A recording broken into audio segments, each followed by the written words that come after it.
Okay. Yes. Okay. Hello, everyone. I wanted to begin someplace in the middle and actually make a hinge between Stephen and myself. I was just watching his presentation. Um, this project of Stephen's Bridge of Houses was very, very important in my career. And I know that we're not allowed to show our work. We're allowed to show other people's work and influences. And this project made a huge difference in my life and the launch of thinking out of the box when I was in school. And ultimately, one of our most important projects, the High Line.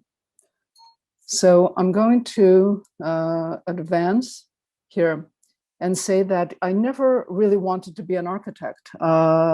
And I'll explain that a little bit. But before I do that, I want to say something about how I grew up, where I grew up, and a little bit of my family history. So I was born in Poland, in Łódź, actually the same city that Danny Libeskind was born in. And when we compared notes, it turned out it was maybe 5 blocks away. But this is a photo before the war, and my parents were both Jewish, very secular. My father's Czech, my mother's Polish, and they survived the Holocaust. And this was a very important thing in my career and in my thinking, in the sensitivity I had about everything, and especially about loss. This is me in Poland, and it's really a crazy assignment to do this without showing one's work, but the autobiographical temptation is really fantastic. So I indulged a little bit, and also like Stephen, I only ended up to a certain point in my life, because when you start doing this, it takes a while. So my family emigrated from Poland to the States in 1959, and on this ship, actually. And it was very difficult to leave Poland at the time. As Jews, we had to get exit visas. It took my parents a long time to get here. But when we got here, this is me and my mom at the New York World's Fair. And when we got to the States, my parents were very, very comfortable in Poland. And we lived very well. When we came to the States, my mother had to take a job cleaning office buildings. My father was unpacking groceries in a grocery store. So they had to really give up all of their possessions and start from scratch. And some of the earliest memories I have in the US was delivering seltzer and delivering newspapers with my brother. This is the apartment that we lived in, and my mother's in the middle next to me. My brother's next to me on the other side. Stephen and my brother are roughly the same age. They were born the same time. So that's the difference in ages between us. And I think that there was a real separation between me and others when I came to the States. He was a little bit too old to be my friend. And when kids that were immigrated from other countries came to New York at the time, they were put in slow learning classes. They called that retarded at that time. That word retarded is no longer used. It's really a pejorative, but it's basically slow learning, and it's with kids with learning disabilities. So I was put in slow learning class, until about the third grade. So from first grade through third grade, I really didn't know what was going on. I didn't speak the language. I learned English from TV. And this was some of the stuff that I watched. It was mostly about suburban children, suburban families, these kinds of shows, Dennis the Menace and Leave It to Beaver. And it's all about happy kids. I was happy, but we were quite poor, and we lived in New York. This is some of the other stuff that I was watching, there's different the cavemen and the future, so going back in time and forward in time. And I'm going to fast forward to high school and the 60s and the kind of engagement. Of course, after third grade, I really got involved in things. I was interested in many things. I was interested in art. But the spirit of the times was very, very important. It was all about freedom. It was all about, it was the women's movement. It was Vietnam. And this was really in my high school years where I started, I have to say I'm the beneficiary of all my antecedents that actually pushed for lots of freedoms that we enjoy. This was the high school I went to, and it was located it's called the High School of Music and Art. It's a specialty school for artists and musicians, and it sits right in the middle of City College. And City College was, you could see here, anti-war protests disrupt many high schools. And this was the case, that City College was constantly freeing the High School of Music and Art. So we were always, I don't remember really spending much time in school. We were liberated all the time. And I got a little bit of a sense of, I got political consciousness at that time. But I didn't really learn that much, but I was in this creative atmosphere. So I should say that very important, you know, in my own biography, that my parents wanted me to be an architect, and I never wanted to be an architect. So for my parents, it was either an architect or a dentist. And I equated architecture with getting work on your teeth, you know, with extractions and cavities and root canal. So it was not something I wanted to do, but I did want to be an artist. And that's why I went to this school. And here there's an order for City College of New York to reopen because it was constantly closed. While in high school, and while I was not in school, and besides, you know, smoking a lot of marijuana and do whatever kids are doing in high school, I spent a lot of time here in the sculpture garden of the Museum of Modern Art, and also roaming around in their collection. And I was very drawn, and it you know, when we got the project to do the MoMA's expansion, it was always part of my life and what I thought about. There were some things that were very interesting for me, and things that I visually loved, and spaces that I visually loved, like this one. This is the inside of the Statue of Liberty. This is where you could see the nose and the lips and the structure.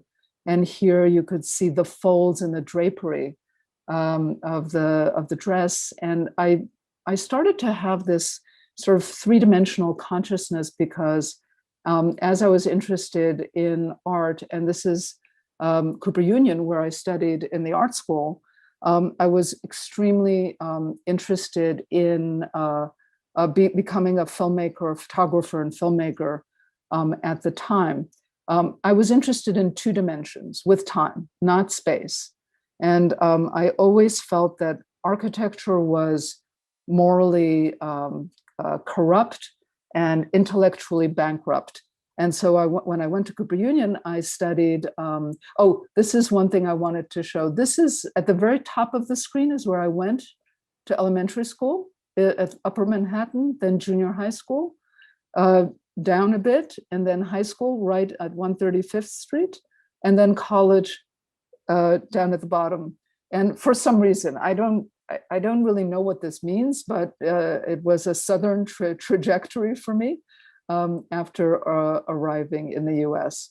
When I was in Cooper Union, I was very influenced by the artists and filmmakers that were there. And one of them was Hollis Frampton. And his work was, you know, very interesting. It was American avant-garde, and he was a pioneer of digital art as well, and nonlinear structural films. So this was part of my interest. I was also interested in the work of Hans Haacke, who was teaching in the school, and Haacke was working with these, beautiful atmospheres and the airborne mist and so forth. And some of this really rubbed off on me. This was earlier than when I was in school, but his work was very, very important, especially the institutional critique, which really became very much a part of my life. When I was in Cooper Union, I ran into this man, John Haydock. And I was very interested in a course in the architecture school called Architectonics. I thought, what did that mean? Maybe I'll take the course. And I met him, and then I started to become really intrigued by him. He is a real guru figure.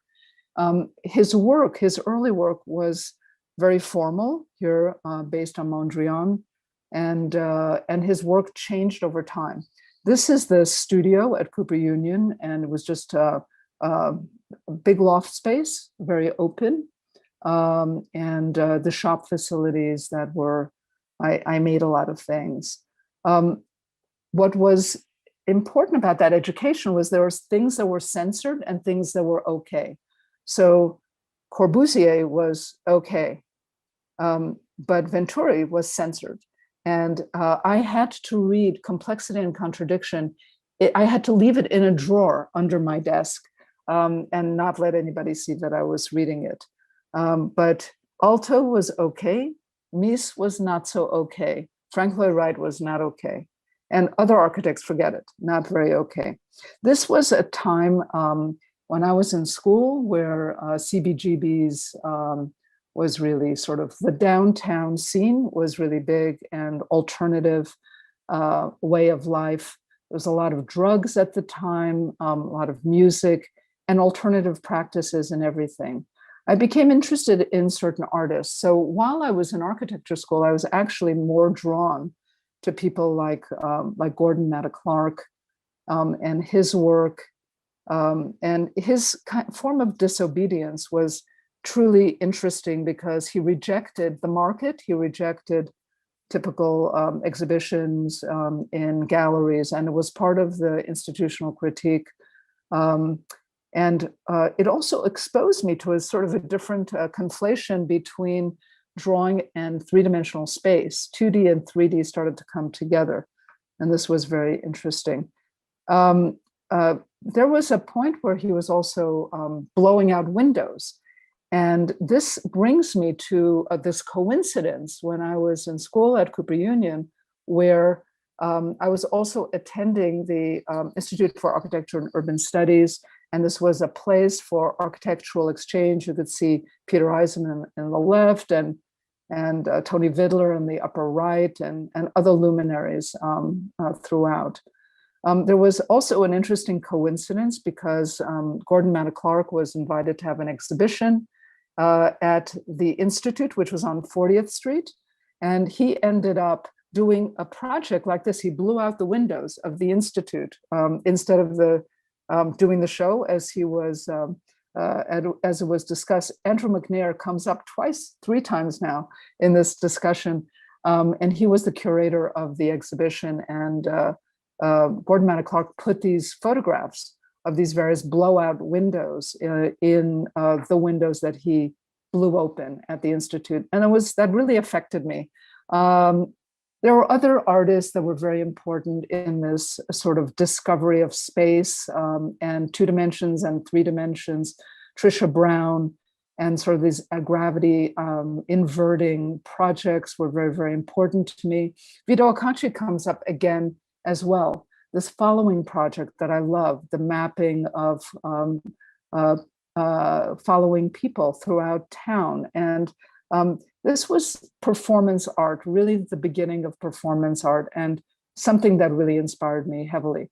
The work of Steve Reich and also Phil Glass was at the time, while I was in school, really important. But this one where I have this guy that's circled in red was actually more of an inspiration than any of the faculty in the school. He was a student also in the School of Architecture. This is when I transferred, and didn't mention that I transferred to the School of Architecture because I was so interested in John Haydock and his thinking.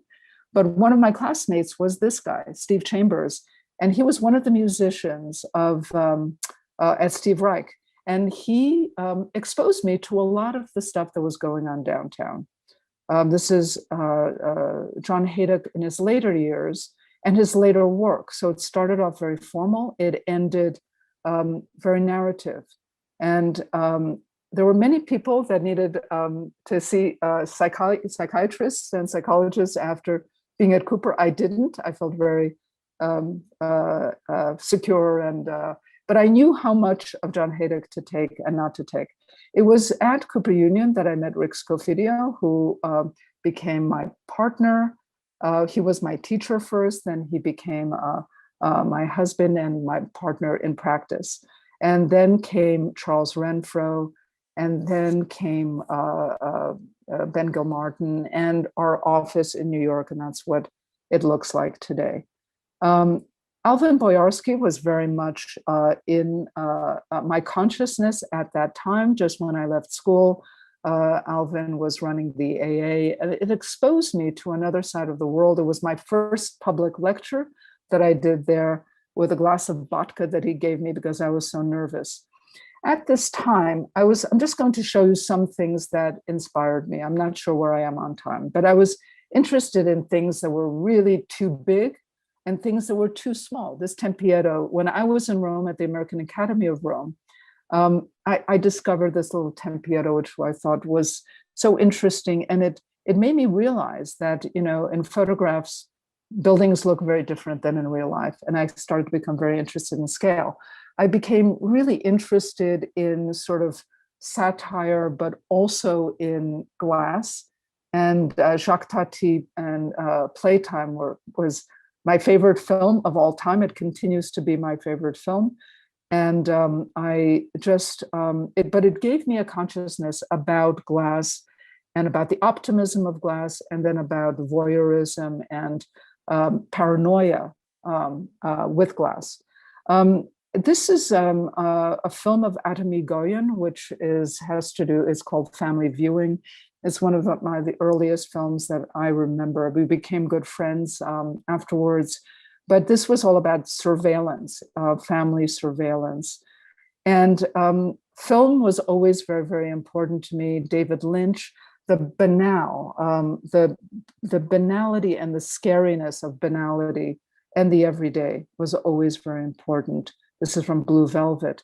And a filmmaker that, you know, I have fewer architectural idols, but I have more filmmaker idols. So Stanley Kubrick was very important.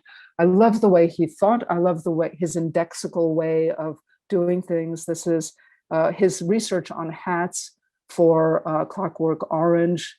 Malcolm McDowell ended up wearing that bowler hat.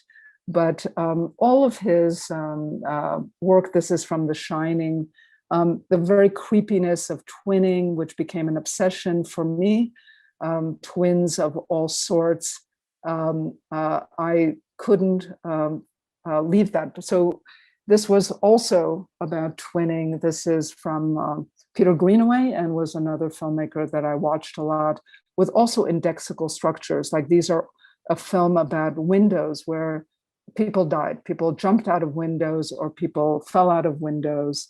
And another film about death from Peter Greenaway. This is Death on the Seine, about all of these bodies from the morgue and from the Seine. Peter Greenaway was a big influence, as was Alain Resnais, and this film last year at Marienbad. And then came all of the land art. I was very interested in large scale things that were atmospheric, the Walter de Maria and all of this stuff.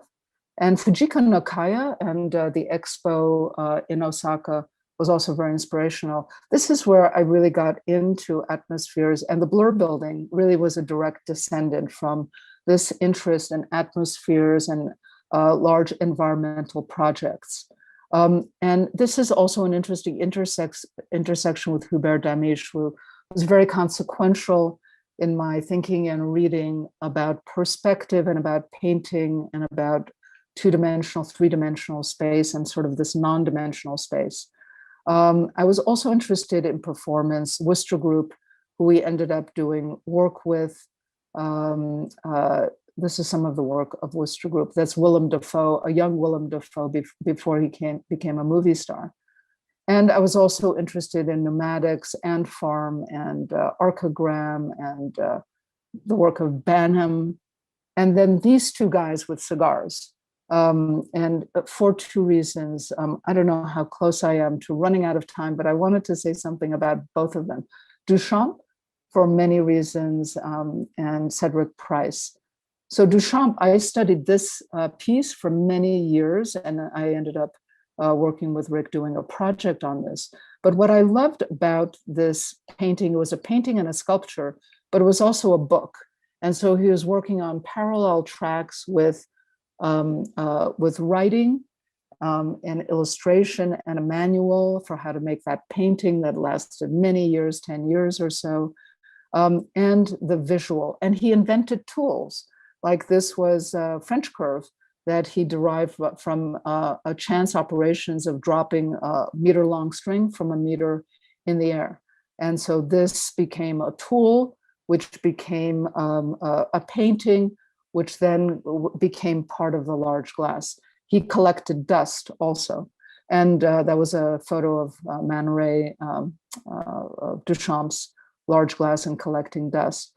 And then he also made miniatures. So the very idea that your work isn't finished when it's finished, but you have, there are many iterations and manifestations of work, and this is in miniature in a suitcase. And Cedric Price, and this is maybe the most important influence for me architecturally, the rethinking in double our past, thinking really out of the box about new programs, and Potteries Think Belt was important, but also was Fun Palace, and that led directly to the shed. So Fun Palace was conceived for a future that no one knew what it was going to be. And so it was the ultimate flexible building. And here are just, but what I also loved about Price is the way that he made his programs. Here you see individual activities on the left, group activities on the right. And then he starts to make these charts about the intersections of, let's say, knitting and shopping, or washing and reading, or, you know, and where there's it's a compatibility index. So he knows when a program is compatible. And he used this with the cybernetics experts that were working with him to evolve the program, which was really interesting and strange. And of course, the building, which went on for many, many years on two different sites and almost became real, evaporated. This very last thing that I wanted to show is just a couple of slides. Lincoln Center was a kind of transition in my life and in the life of the studio. And this came at about the same time as the High Line, and I'm very late to architecture. So this was around 2003 that we were asked to participate in a competition, and about 2004 or 2003 also for the High Line. So both of these projects started at the same time. And this building was built in the 60s. It was designed in the 50s. Philip Johnson was one of the designers, and it was full of stars. And it was these guys, there's a lot of testosterone, very male. This is the original model that they made. And when I got into this project at the beginning, we won by accident, I think. And then when we began to work, we realized that the visions that we had, we really couldn't execute. They were permanent, and they were in the city, and they were large and expensive. And we had to convince many, many people. And there is this a notion. This is from Thomas Edison, something like genius is something like 1% inspiration, 99% perspiration. And I sort of took that as a kind of interesting motto that there was so many meetings. Here we are in the middle, DS+R, and we had to work with all the federal and city agencies, all the stakeholders at Lincoln Center. There were 12 of them. They had to all agree on every change there. And this became a huge project. We were in the middle of many projects at Lincoln Center. It was over 10 years. But what was really important was that I had to convince so many people about the merit of the work that we did all over, that ended up being a huge project for us and made me mature personally, that it was 1% drawing and 99% convincing people to do the right thing and to do something that would be good, but they were close to it because people don't like change. But that 99% was just as creative as the 1% of the drawing and sketching and imaging. And so that was really important. And then another important project for us, fundamental, was Museum of Modern Art, which just opened in 2019. And it comes with a whole history. Actually, it was founded in 1929 during the Depression, and its first home was a building on 53rd Street, and then it moved from Fifth Avenue to 53rd Street, and then came the Goodwin and Stone building, and then the Philip Johnson expansion, and then the Pelly, and then the Taniguchi at the end, and then we came at the very end. And so this was the history of the site with all these different architects. And the reason I show this was that in the process of doing this project, we had to take down the building of one of our colleagues.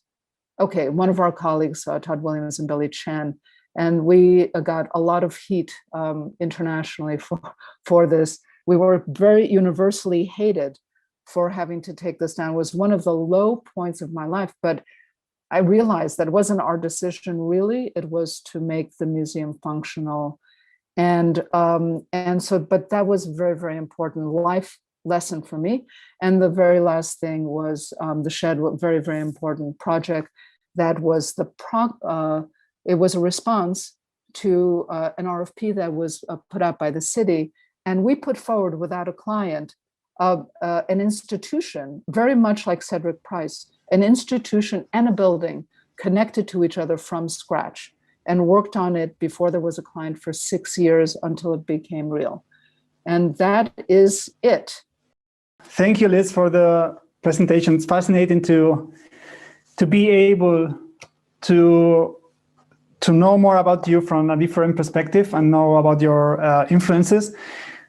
I think it took longer than we expected with the presentation, so we need to keep the interview so as short as possible. And we have a long list of questions, but I'm going to ask one from the audience because it's related to what you have said just at the end. Have there been times in your career that you have felt discouraged or defeated, or my bad pronunciation, sorry, defeated? You know, I have to say that I was always, you know, disappointment is structured into the life of an architect, right? It's just part of our everyday. So we do competitions, we win 1 out of 10 competitions if we're lucky. We're defeated all the time. So, so it's just part of the everyday. But I feel like you know, we've been able to do so many things and imagine so many new things. But when something is, if it's my fault, it's not, you know, it's not a problem. I feel a little bit defeated if it's out of my hands. Like we just was just announced that the Centre for Music in London for the LSO is not going to go forward because Brexit and COVID, and that's when I feel defeated because it's out of my hands. Really? Yeah, yeah. Wow. Yeah. I can understand that feeling. Actually, as we were listed in Time 100, Ellie Broad said she can do the impossible. Do you agree with that? I'm not sure entirely the impossible, but I don't feel, I have no sense of fear when it comes to architecture. And when I feel passionate about something, I just go for it. And in the case of Eli Broad, some architects have collapsed along the way. I was very straightforward with Eli. He was a scary client.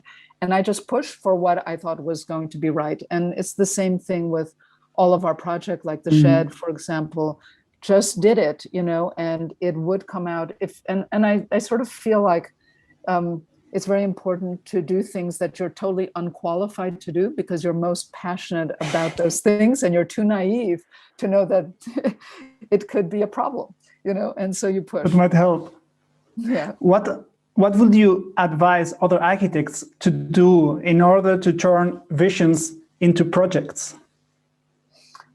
I think what's important and what I did early on is I never really stopped imagining. You know, I did projects that were in various different forms, sometimes on paper, sometimes in public space, because I felt they needed to be done and not because I wanted recognition or because it would lead to anything. So the perseverance to build your work in some way, if you steal a site or borrow a site, or even if you publish something, or that you put yourself out there and you don't wait for the opportunity, you just steal it. And so, yeah, I feel that's the most important thing. The second thing I want to say that I think is really important is to not just you know, throw bombs from afar, you know, like grenades. This is what I used to do, but I decided that if you go into the center and not stay at the periphery, you can actually get things done because you can work with the government. We worked with the city government, with the Bloomberg administration to realize the High Line, for example. You know, this was very important, and it helps when there's an alignment of a administration with your goals. You know, that's very open-minded, and that one was. But as much as you can have a seat at the table with the grown-ups, you do that. That sounds good. That went well also in Madrid, right? A few weeks ago with a competition. We have a question from the audience, and it's also a previous speaker of Architects Not Architecture. So let me play the video for you. Okay. Hi, Liz. You come from New York, which is for our generation, the city where everything used to come from, where everything used to happen before elsewhere. And I'm curious of your opinion of what's going to happen to New York, what's going to become of New York in the near future. And I dare to ask another bit more personal question, not too architectural, but somehow related. If you were to pick to choose a city to live in other than New York, where would you go and live? Okay, that was from Fermin Vasquez, who is my collaborator in the Renasca project in Madrid, and we're going to do this giant project, public space, very similar to Lincoln Center and when it was built, but this is a commercial area. And of course, I mean, you probably know better than me, but New York, the future of New York. New York is a very real estate oriented city, and every square foot, every square meter is worth tons. So it's very important for architects to protect public space for public use and cultural use. And so I think that the future of New York is every little piece of property is going to be eaten up unless, you know, we manage to steal it and get administrations to be interested in preserving space for the public. Like the High Line is a great example of how that happened, because it would have been torn down.